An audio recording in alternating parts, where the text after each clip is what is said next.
Hello students, hello everyone. So let us discuss construction of intervals in Bayesian inference. In yesterday's practical, we discussed how the intervals can be constructed using the posterior distribution. In fact, we used a very simple method which a layman would use. That is, we simply considered quantiles of the posterior distribution. But notice that we can have infinitely many choices for quantiles. For example, if we want a 95% interval, then we can start with say 1% quantile and 96% quantile. So both will have the coverage probability as 0.95. Then we can also have 2% and 97% quantiles, again the same coverage probability, 3% and 98%, again the same coverage probability. So in fact, if we simply choose quantiles of a distribution to construct intervals, the interval may not be optimal. In the sense, the length of the interval could be really large depending upon the choice of the quantiles. So let us see how to address this issue and what solution is presented by Bayesian inference. So let us consider a hypothetical situation where we are dealing with a posterior distribution. So just for a sake of convenience, suppose we are dealing with beta distribution as a posterior distribution. Let us first plot a beta distribution. So suppose the parameters are 5 and 25. So to plot the distribution, let us take values on x-axis and store them in the vector p. So here is how I have taken the values. Now I am going to compute beta PDF over these vectors P. So PS PDF is d beta on the vector P with parameters A and B. Now let us look at the plot of this posterior distribution.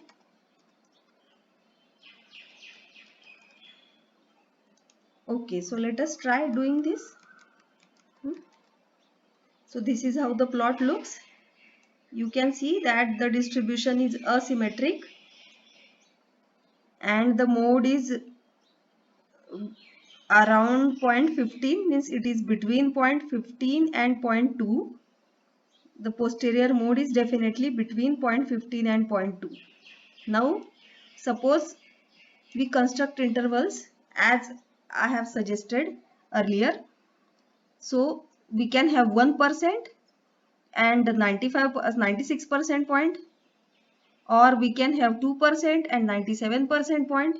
So suppose we, instead of 1%, 2% and so on, suppose we start with 0.01%.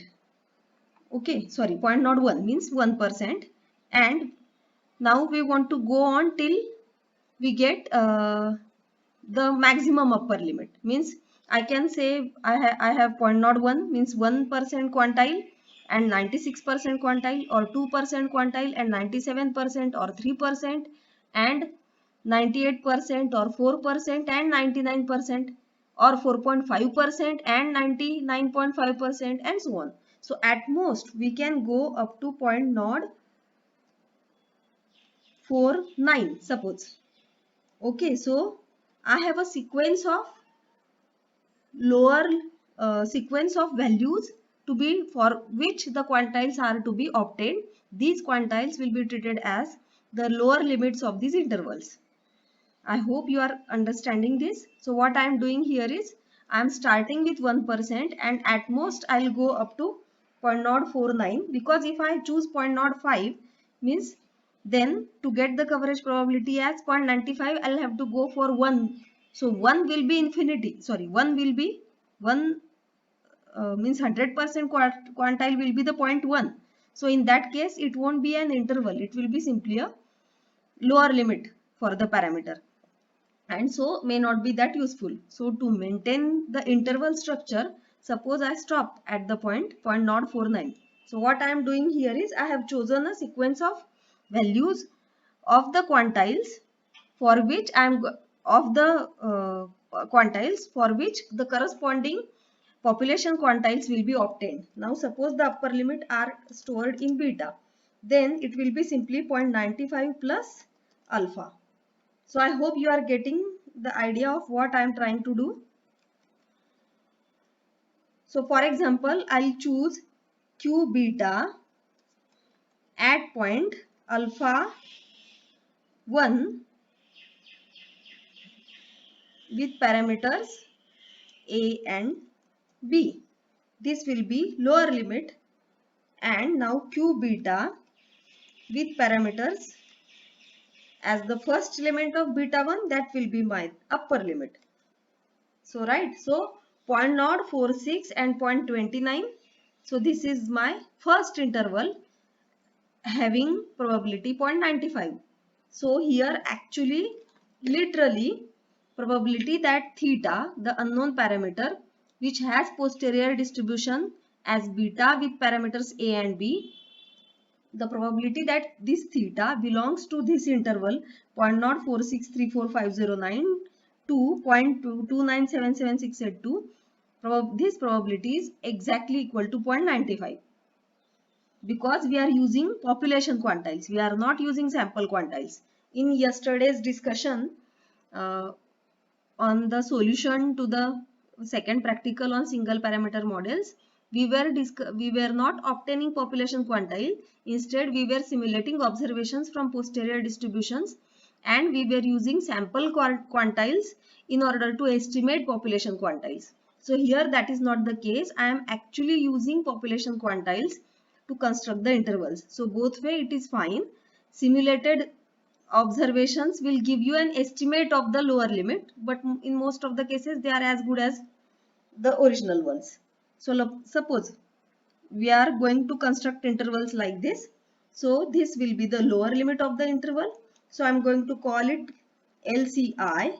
So LCI will be simply quantile computed at point alpha of beta distribution with parameters A and B, and similarly the upper limit of the interval will be simply another quantile of the same beta distribution with parameters A and B computed at the vector beta. If this beta is too much confusing, we can change the name, say lambda. So we can simply say lambda here. Okay, so let us look at the intervals. Now, how many intervals do we have here? See. So 40. So we have 40 different 95% intervals for the same parameter theta. So how do we choose which one interval? So just to get an idea, let us plot these intervals in the same graph. So I will first plot UCI 1 to 40, UCI, but the limits has to be given carefully. The Y limit will be minimum of LCI and UCI, because I want to plot them together in the same graph, and the upper limit will be maximum of LCI and UCI. Alright. Okay.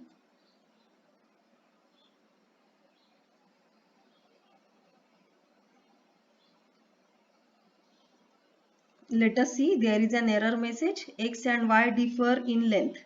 Means what is the length of UCI? Let us check. Did I run this code again? Let me try running this code again. Now length of UCI and length of LCI should be same. So 40. So now there won't be an error message. Okay. So this is the upper confidence interval or credible interval. In the context of Bayesian inference, they don't call it as a confidence interval. They call it as a credible interval.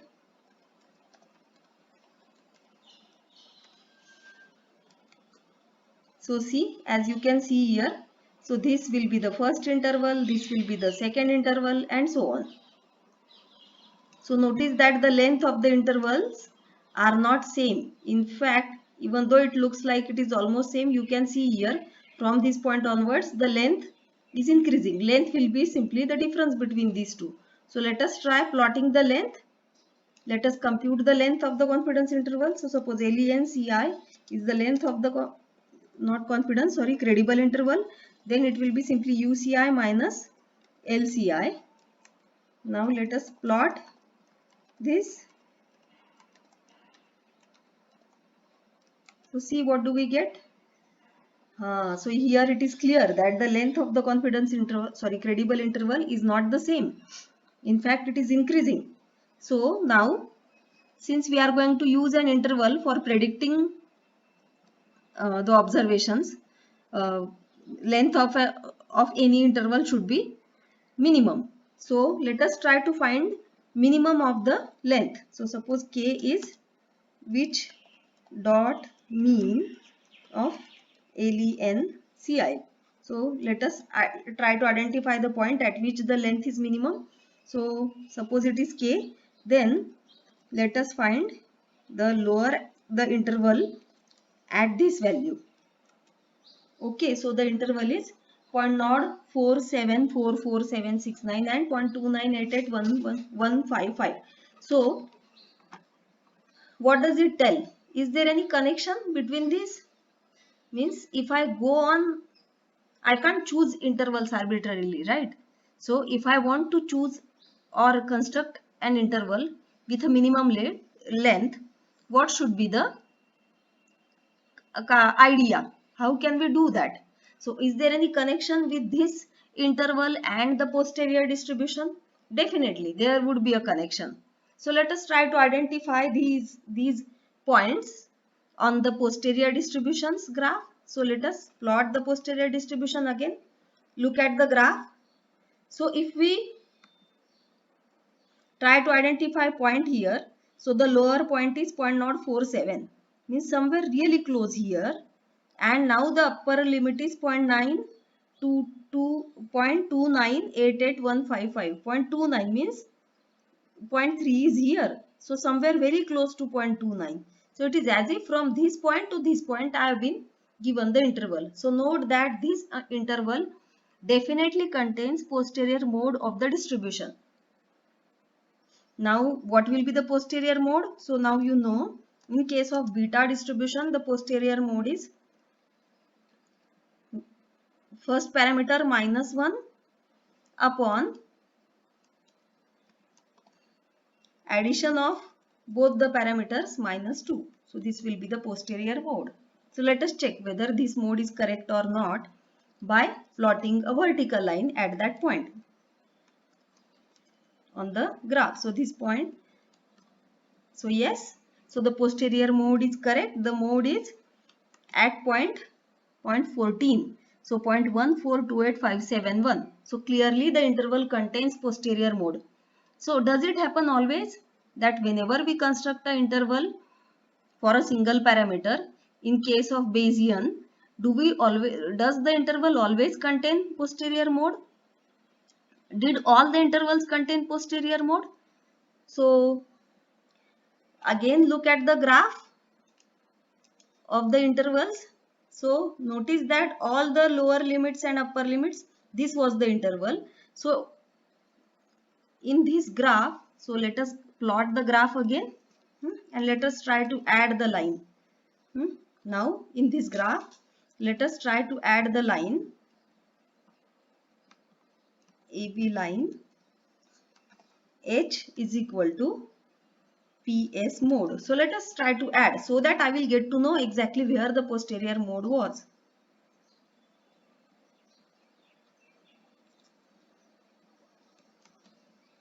See here. So all the intervals contained posterior mode, but one of them has minimum length. So the idea is that I should try to construct an interval which contains posterior mode and whose length is minimum. So how can it be done? Can we take the help of the posterior distribution here? Means without going for quantiles, can there be another way to construct intervals? Is it so because we are dealing with beta only, that is that why we are getting this, or is there any other issue? So what will happen if we change the distribution? Is the situation going to change? Let us try doing that. Let us change the parameters. Right now we are dealing with beta distribution, but let us try to change the parameters of beta, and then let us try to work this out, the same stuff. Let us try to work it out on a gamma distribution. Let us see what happens there. What will happen if I change the parameters? So suppose I make it as 15. Let us see what happens.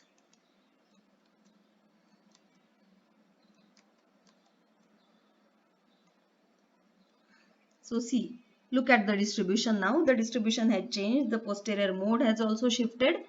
Let us see what happens here.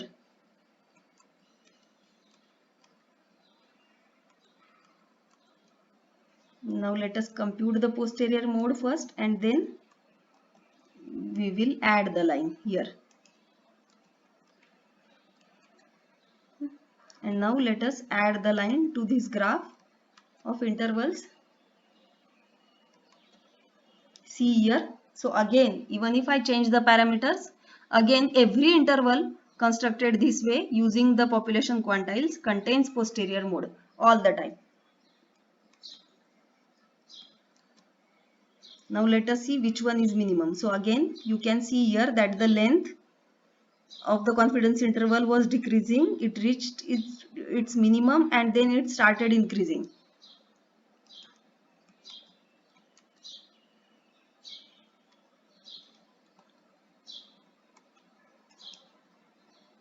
So you can see here that the interval has narrowed down now. Earlier it was 0.04 to 0.29. Now it is 0.23 to 0.52. That is why this has happened, because notice that the posterior distribution looks like this. So where the variation is less. Now since the variance is less, so the interval's length has reduced further. Now let us try to repeat this story for a gamma distribution. So this was an example where we dealt with beta. Now let us try to work out again another example where we have posterior distribution as a gamma distribution.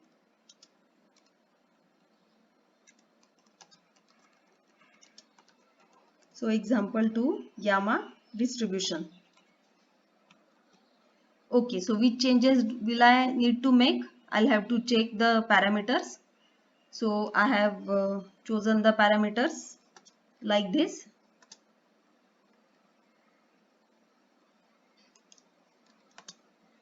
Now what should be the range of P? Now it need not be between 0 to 1. It should be from maybe 0.01 to, I'll choose it arbitrarily, or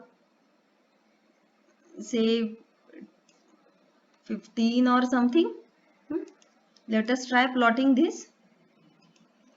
D gamma with shape equal to A and rate equal to B. So rate is too fast. So the PDF will go to 0 very fast. So let us try to reduce this. So suppose I take it as 2.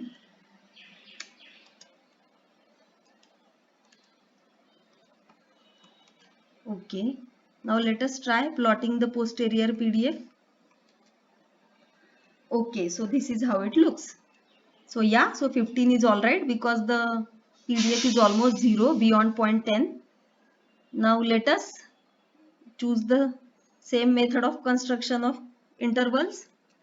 So alpha and lambda. Now we don't know about the posterior mode of gamma distribution.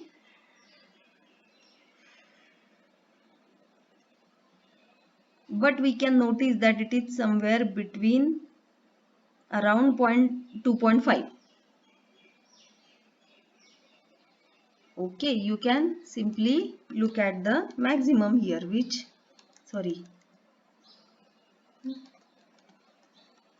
max of PS PDF. So suppose R is, so then the posterior mode will be simply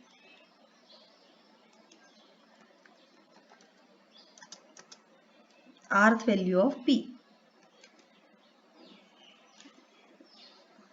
What is it? Let us look at the PES mode. So theoretically we didn't know, so we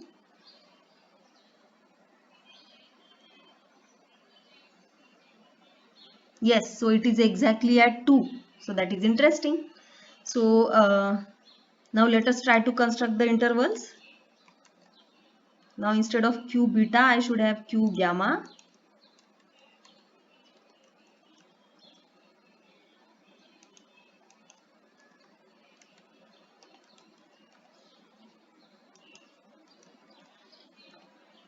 Similarly here, shape equal to A and rate equal to B.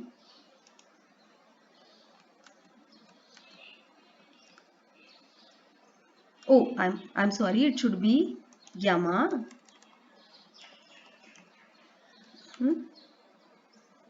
So now lengths are 40 again. Look at the interval.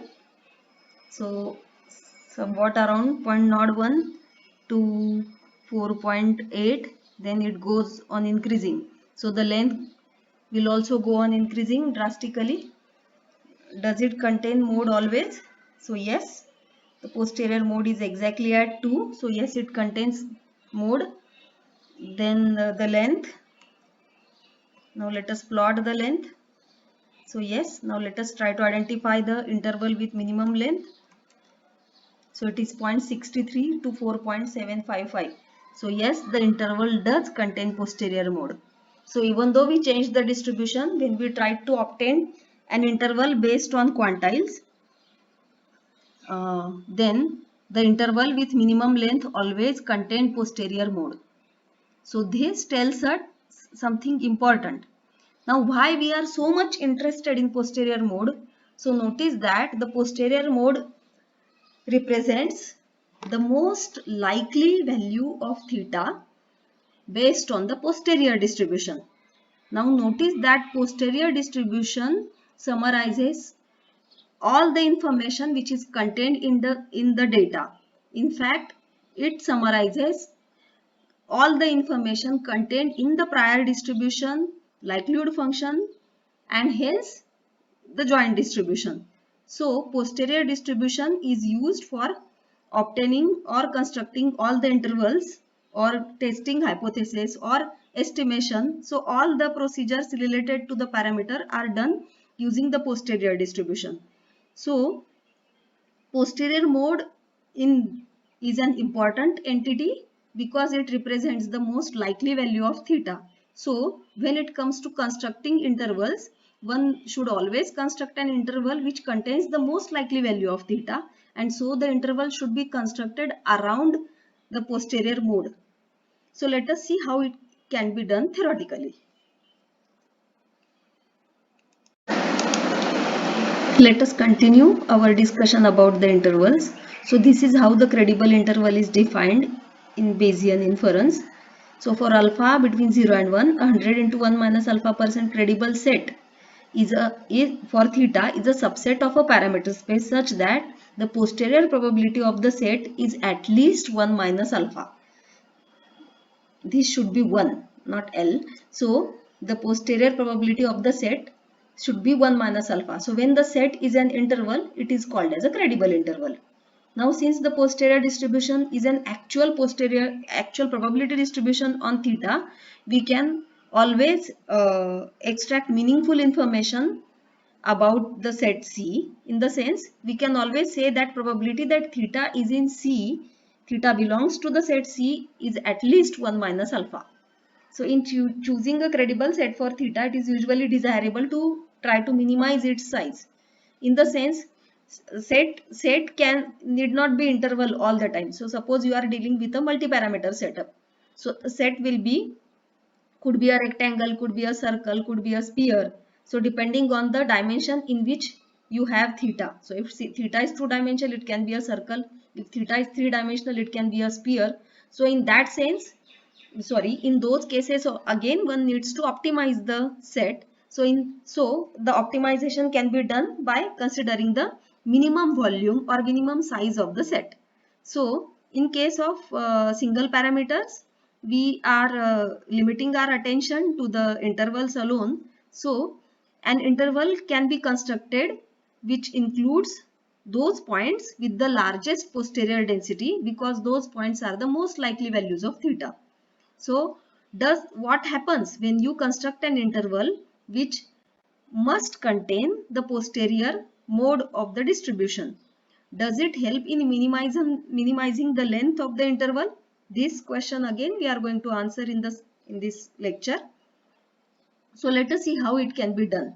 So can we move further? The way you have constructed confidence intervals and then you came up with the concept of shortest expected length confidence interval. Here again we try to construct credible intervals which are optimal or minimal in some other sense. So let us see how it can be done. So here comes the HPDCI, or highest posterior density credible set or credible interval for theta. So how do we construct it? Let us first consider the definition, try to understand this, and then we'll see how it can be implemented. And what happens if posterior distribution is unimodal and symmetric distribution? So let us first try to understand this definition. So they say that 100 into 1 minus alpha percent highest posterior density credible set or interval for theta is the subset C of the parameter space. Instead of theta, it should be parameter space. So it subset C of the parameter space of the form. So here set C is not any subset of the parameter space. Instead, it is defined in a particular way. So how? Let us look at the definition. So it contains all those thetas in the parameter space for which the posterior density is at least as large as a pre-specified value. So the value is denoted by K alpha. So notice that this K alpha depends on the alpha. So a constant which depends on the uh, confidence coefficient of the interval. So we are gathering all those thetas for which the posterior distribution is at least as large as the pre-specified constant. Now there can be many constants, right? Depending on alpha, there we can have say many constants. So which constant can we choose? So K alpha, where K alpha is the largest constant, such that the coverage probability of this set is at least 1 minus alpha. I can understand that the concept of HPDCI is not a simple or straightforward notion. In fact, it's a bit tricky. So to understand or to implement this definition, let us go back to R. Let us consider a simple case of normal distribution and let us try to construct a credible interval for a normal posterior. A highest posterior density credible interval for a normal posterior. Before going to R, let us revise the definition again a bit.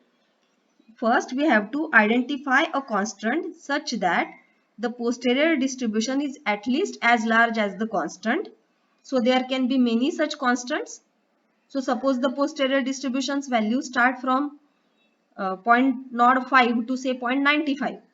Then our constant can start from 0.1, 0.2, 0.3, 0.4 and so on. So all these constants. So can we take all these values as a constants? So no, there is a limit. So these constants should be chosen so that if I compute posterior probability of this set defined like this, then the posterior probability should be at least 1 minus alpha. Okay, so now there can be multiple constants which fulfill this definition. Then the interval or the set corresponding to the largest constant is called as the highest posterior density credible set or credible interval for theta. Now let us consider the discussion in R.